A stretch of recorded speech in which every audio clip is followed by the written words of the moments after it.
पाकिस्तान पिछले कुछ समय से अमेरिका का दुलारा बना हुआ है। ट्रंप के साथ पाकिस्तान बड़ी बड़ी डील कर रहा है।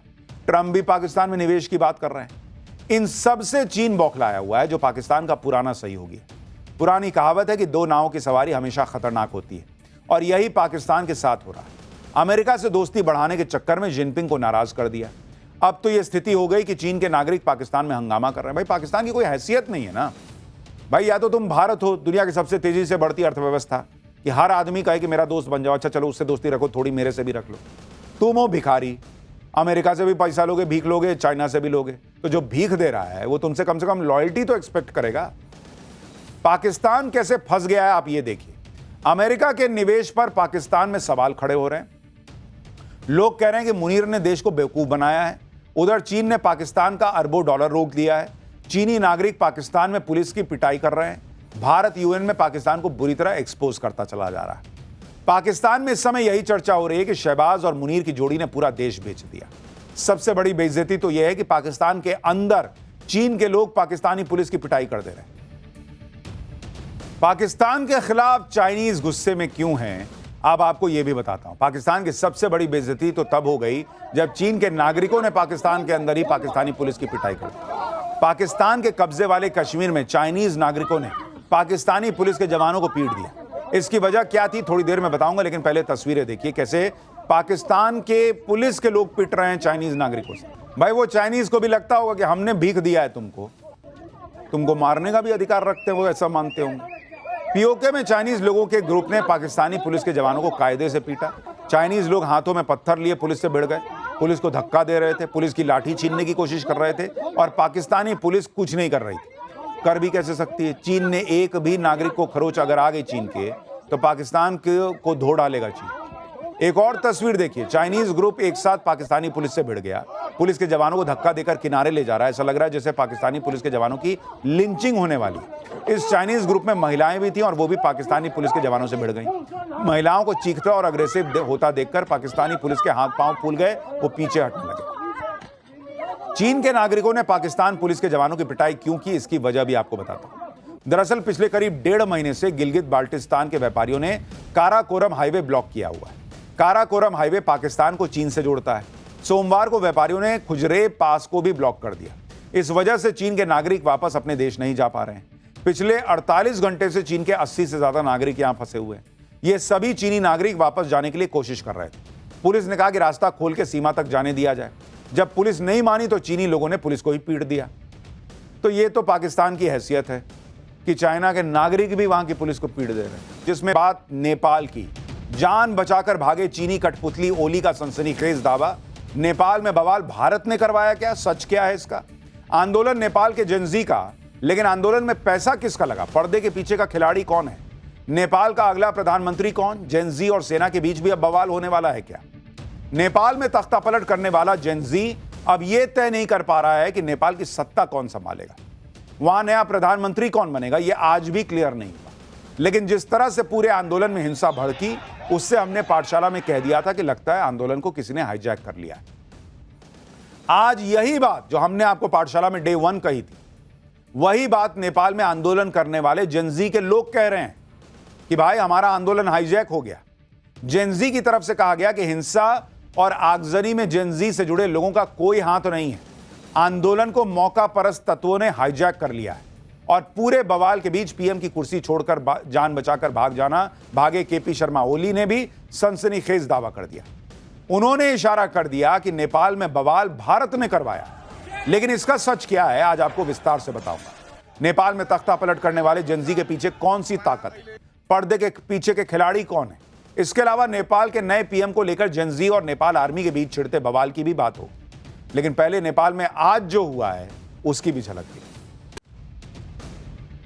नेपाल में तख्ता पलट हुए 2 दिन हो चुके हैं, लेकिन अंतरिम पीएम पर सहमति नहीं बन पाई, और इसी को लेकर आज नेपाली आर्मी के मुख्यालय में मैराथन बैठक चली। इस बैठक में पीएम के नाम को लेकर तो कोई फैसला नहीं हुआ, लेकिन जेनजी के आंदोलनकारी पीएम के नाम को लेकर 2 गुटों में बंट गए। बैठक के बाद सेना मुख्यालय के बाहर दोनों गुटों में हाथापाई तक हो गई। झड़प से पहले जेनजी के नेताओं ने प्रेस कॉन्फ्रेंस की, जिसमें आंदोलन को तोड़ने की कोशिश करने का आरोप लगाया गया। जेनजी के नेताओं ने नेपाल की राजनीतिक पार्टियों पर आंदोलन में अपने एजेंट घुसाने का आरोप लगाया। और आंदोलन पर उठ रहे सवालों की वजह से जेनजी के नेता रोते हुए भी नजर आए। लेकिन कैसे ये जेनजी के लोग आपस में भिड़ गए, उसकी तस्वीर आप देखिए। जेनजी आंदोलन में यह बिखराव तब दिखना शुरू हुआ जब नेपाल के पूर्व पीएम केपी शर्मा ओली के नाम से एक चिट्ठी सोशल मीडिया पर वायरल और नेपाल में हुई क्रांति का ठीकरा भारत पर फोड़ने का प्रयास हुआ। चिट्ठी में लिखा गया कि डियर जेनजी, आज मैं शिवपुरी के इस एकांत सुरक्षा क्षेत्र में नेपाली सेना के सैनिकों से घिरा बैठा हूं और तुम्हें याद कर रहा हूं। सरकारी कार्यालयों में आगजनी और तोड़फोड़ अचानक नहीं हुई, आपके मासूम चेहरों का इस्तेमाल गुमराह करने के लिए किया जा रहा है। मैंने जिद की कि हमारे देश में व्यापार करने वाले सोशल नेटवर्क हमारे नियमों का सोशल नेटवर्किंग कंपनियां हमारे नियमों का पालन करें, रजिस्टर्ड हो। मैंने जिद की कि लिपुलेख, काला पानी और लिम्पियाधुरा हमारे हैं। मैंने जिद की कि जैसा कि शास्त्रों में कहा गया है, भगवान श्री राम का जन्म भारत में नहीं बल्कि नेपाल में हुआ था। अगर मैं अपनी इन जिदों से पीछे हट जाता तो मुझे कई और अवसर मिलते, बहुत कुछ मिलता। अगर मैंने लिम्पियाधुरा समेत नेपाल का नक्शा संयुक्त राष्ट्र को नहीं भेजा होता या दूसरों को अपनी मनमानी चलाने दी होती तो मेरी जिंदगी किसी और ही दिशा में जा रही होती। यानी इन्होंने इशारों इशारों में कह दिया कि मैं भारत के हिसाब से नहीं चला इसलिए ऐसा हो गया, मैंने प्रभु श्री राम की जन्मस्थली नेपाल में बता दी इसलिए ऐसा हो गया।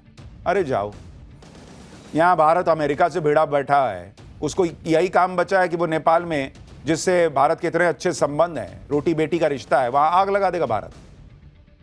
और आपके अपने मैप में बोल देने से कि ये हमारा है वो हमारा है, उससे क्या हो जाता है? आपके बोल देने से वो भारत का हिस्सा आपका हो जाएगा क्या? हालांकि अब यह भी कहा जा रहा है कि नेपाल की सत्ता से बेदखल किए जा चुके केपी शर्मा ओली देश छोड़कर जा चुके हैं। उनकी सरकार पर जबरदस्त भ्रष्टाचार के आरोप लगे। ऐसे में सवाल उठ रहे हैं कि क्या केपी शर्मा ओली अपने खिलाफ भड़के गुस्से की लहर को भारत की तरफ मोड़ना चाहते हैं? क्योंकि इस वक्त जेनजी के लोग नेपाल का अंतरिम पीएम कौन होगा, इस सवाल का जवाब तलाशने में जुटे। हालांकि कल तक यह तय माना जा रहा था कि नेपाल के सुप्रीम कोर्ट की चीफ जस्टिस रह चुकी सुशीला कार्की नेपाल की अगली पीएम हो सकती है। लेकिन अब जेनजी आंदोलनकारियों का एक गुट उनके खिलाफ हो गया है। आज जब नेपाली आर्मी के मुख्यालय में सुशीला कार्की को अंतरिम पीएम बनाए जाने को लेकर मंथन चल रहा था, उसी वक्त आर्मी मुख्यालय के बाहर जेनजी के गुट ने प्रदर्शन शुरू कर दिया। इस बीच यह दावा भी किया जाने लगा कि खुद सुशीला कार्की ने ही पीएम बनने से मना कर दिया, इनकार कर दिया। इससे पहले जेनजी की पसंद और काठमांडू के युवा मेयर बालेन शाह भी पीएम बनने से इनकार कर चुके हैं। इसके बाद नेपाल के अंतरिम पीएम की रेस में एक नया नाम जुड़ा और यह नाम है कुलमान घिसिंग का, जो नेपाल इलेक्ट्रिसिटी अथॉरिटी के प्रमुख रह चुके हैं। कुलमान घिसिंग नेपाल का लाइट मैन उन्हें कहा जाता है। कुलमान घिसिंग ने भारत में जमशेदपुर से इलेक्ट्रिकल इंजीनियरिंग की पढ़ाई की है। 1994 में कुलमान घिसिंग NEA यानी नेपाल इलेक्ट्रिसिटी अथॉरिटी से जुड़े। उन्होंने घाटे में डूबी NEA को मुनाफे में पहुंचाया, बिजली चोरी रोकने के लिए कई बड़े फैसले लिए। नेपाल में मचे बवाल की इनसाइड स्टोरी के बारे में भी बात जरूरी है, जिसके बारे में आगे बताऊंगा। लेकिन पहले बात खुद को रॉ का पूर्व एजेंट बताने वाले लकी बिष्ट की, जिनकी बड़ी चर्चा हो रही है सोशल मीडिया पर। दरअसल लकी बिष्ट एक महीने पहले ही नेपाल में तख्तापलट की भविष्यवाणी कर चुके थे। अब जब नेपाल के पूर्व पीएम केपी शर्मा ओली अपनी सत्ता छीनने की खींच भारत पर उतार रहे हैं, ऐसे में नेपाल में भड़के जेनजी के आंदोलन की इनसाइड स्टोरी को भी समझना जरूरी है, जिसे देखते हुए एक महीने पहले ही ओली सरकार के तख्तापलट की भविष्यवाणियां शुरू हो गई।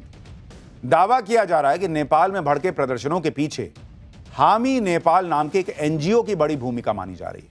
इस एनजीओ ने इंस्टाग्राम और डिस्कॉर्ड जैसे प्लेटफॉर्म्स का इस्तेमाल कर आंदोलन के लिए छात्रों को एकजुट किया। एनजीओ ने अपने सोशल मीडिया हैंडल्स पर हाउ टू प्रोटेस्ट नाम से वीडियो भी अपलोड किए, जिसमें प्रदर्शन के लिए छात्रों को कॉलेज बैग, किताबें लाने और स्कूल यूनिफॉर्म पहनने की सलाह दी गई। प्रदर्शनकारियों के हाथों में एनजीओ की तरफ से जारी यूथ अगेंस्ट करप्शन का बैनर भी नजर आया। काठमांडू प्रशासन के सूत्रों ने पहले भी बताया कि हामी नेपाल एनजीओ ने काठमांडू में विरोध प्रदर्शन आयोजित करने की परमिशन ली थी। विरोध प्रदर्शन का कोऑर्डिनेशन करने वाले सोशल मीडिया ग्रुप्स की पड़ताल से पता चला कि यह आंदोलन केपी शर्मा ओली सरकार के भ्रष्टाचार के खिलाफ बुलाया गया। इन सोशल मीडिया ग्रुप्स पर बेरोजगारी और असमानता के खिलाफ पोस्ट अपलोड की गई। नेपाल के युवा इंटरनेट यूजर्स का आरोप था कि राजनेताओं और मशहूर हस्तियों के बच्चों को लग्जरी सुविधाएं मिल रही हैं, जबकि आम लोगों को बुनियादी सुविधाओं के लिए भी संघर्ष करना पड़ रहा है। पड़ताल में यह भी पता चला कि आयोजकों को विरोध प्रदर्शन के दौरान हिंसा की आशंका पहले से थी। 20 से ज्यादा आंदोलनकारियों की मौत के बाद गुस्सा ज्यादा भड़क गया। मौत के लिए सुरक्षा बलों को जिम्मेदार बताया गया और सोशल मीडिया हैंडल्स पर प्रधानमंत्री समेत दूसरे मंत्रियों के घरों में बोतल बम फेंकने की चर्चा होने लगी। एक यूजर ने तो आंदोलनकारियों की मौत का बदला लेने के लिए मशीन गन तक की डिमांड कर दी। इसके बाद नेपाल के मंत्री प्रदर्शनकारियों के निशाने पर आ गए। किस तरह नेपाल के संचार मंत्री प्रदर्शनकारियों के सामने जान बचाने के लिए हाथ जोड़कर खड़े हैं और उसके बाद भी उनके घर को आग लगा दी गई, उसकी तस्वीरें आप देखिए। अब आपको यह भी बताता हूं कि जेनजी के जिस आंदोलन की वजह से नेपाल में 48 घंटों के अंदर तख्ता पलट हो गया, पीएम और मंत्री जान बचाकर भाग खड़े हुए, पूरी तरह से उथल पुथल मच गई। सोशल मीडिया पर उस आंदोलन को खड़ा करने वाले एनजीओ हामी नेपाल पर आंदोलन के लिए विदेशी फंडिंग लेने के आरोप लग रहे हैं। हामी नेपाल को नेपाल की ही बारबरा फाउंडेशन से कई बार फंडिंग मिली। हामी नेपाल एनजीओ को नेपाल में ऑफिस स्पेस भी बारबरा फाउंडेशन ने दिया। इसके अलावा कई दूसरी विदेशी संस्थाओं से भी करीब 20 करोड़ रुपए की फंडिंग जुटाई गई। हामी नेपाल के तार ऐसे लोगों से जुड़े हैं जिन पर खुद भ्रष्टाचार के गंभीर आरोप हैं। एनजीओ हामी नेपाल के मेंटोर माने जाने वाले दीपक भट्ट पर आर्म्स डील में फायदा उठाने के आरोप हैं। इसी तरह हामी नेपाल के फाइनेंशियल सपोर्टर साहिल अग्रवाल को कोविड के वक्त थर्मामीटर की ब्लैक मार्केटिंग के आरोप में गिरफ्तार किया जा चुका है। किसी देश को अस्थिर करने के लिए एनजीओ को होने वाली विदेशी फंडिंग कितनी खतरनाक हो सकती है, इसे भारत के नजरिए से भी समझना जरूरी है, क्योंकि भारत में नेपाल, बांग्लादेश या श्रीलंका जैसे हालात बनने से रोकने के लिए जब जब पीएम मोदी ने एक्शन लिया, तब तब एक इकोसिस्टम इस पर सवाल उठाने से नहीं चूकता। जैसे साल 2019 में मोदी सरकार ने बताया था कि 2014 से 2019 के बीच संदिग्ध विदेशी फंडिंग को लेकर 14,500 एनजीओ को बैन किया गया था। इन एनजीओ पर फंडिंग लेने में नियमों की अनदेखी का आरोप था। इसके अलावा एंटी इंडिया प्रोपेगेंडा फैलाने वाली कई संस्थाओं जैसे ऑक्सफैम, एमनेस्टी इंटरनेशनल इंडिया पर विदेशी फंडिंग से जुड़े आरोपों पर एक्शन हुआ। अब यह भी देखिए कि सीए प्रोटेस्ट के दौरान 2020 में दिल्ली में जो दंगे हुए, उनकी जांच के दौरान पुलिस ने दावा किया था कि आरोपियों को ओमान और यूएई जैसे देशों से फंडिंग मिली। यही नहीं, सीए प्रोटेस्ट से जुड़ी संस्थाओं को भी सऊदी अरब, यूएई, ओमान और कतर से फंडिंग मिलने का आरोप लगा, जिसका दावा पुलिस ने चार्जशीट में भी किया। इसी तरह 2022 में मोदी सरकार ने पीएफआई को बैन किया, जिस पर टेरर फंडिंग के गंभीर आरोप लगे। पीएफआई पर खाड़ी देशों से फंड जुटाने का आरोप लगा। दिल्ली और हाथरस में हुए दंगों के लिए भी पीएफआई पर चीन से फंड जुटाने का आरोप लगा। जांच में यह भी पता चला कि दिल्ली दंगे के आरोप भगोड़े जाकिर नाइक से जुड़ते मिले और उनके एनजीओ को मलेशिया से फंडिंग हुई। यानी नरेंद्र मोदी सरकार ने प्रोएक्टिवली काम किया, वरना प्रयास तो कई लोग कर रहे थे, ऐसा आरोप लगता है। पिछले साल ही केंद्र सरकार खुद सुप्रीम कोर्ट में जो हलफनामा दी थी, उसमें बता चुकी है कि इस तरह के एनजीओ विदेश से मिल रही फंडिंग का इस्तेमाल सरकार की योजनाओं के खिलाफ करते हैं। विदेश से मिली फंडिंग की 90% से ज्यादा रकम का इस्तेमाल प्रदर्शनों और उसके लिए लोगों को भाड़े पर इकट्ठा करने में होता है। यह नरेंद्र मोदी का विजन है, जिसका लोहा नेपाल के प्रदर्शन में शामिल वहां के युवा भी मान रहे हैं और कह रहे हैं कि नेपाल को शक्तिशाली बनना है तो भारत की तरह नई टेक्नोलॉजी पर फोकस करना होगा। सुनिए एक बार। टेक्नोलोजी को जमानामा नेपाल धेरै तल छ। नजिकैको छिमेकी देश इन्डिया टेक्नोलोजीमा धेरै माथि भइसक्यो। विश्वकै पावरफुल कन्ट्रीमा इन्डिया गइसक्यो। नयाँ नयाँ टेक्नोलोजीहरू उत्पादन गरेर इन्डिया जस्तै पावरफुल बनाउन चाहन्छु हामी। यानी भारत की चर्चा नेपाल में भी है, नरेंद्र मोदी जैसा नेता मिल जाए इसकी चर्चा नेपाल में भी है। लेकिन उधर पाकिस्तान में चीनी मार रहे हैं पाकिस्तानी सैनिकों को, पुलिस वालों को। For more of such videos, do like, share and subscribe to ET Now Swadesh.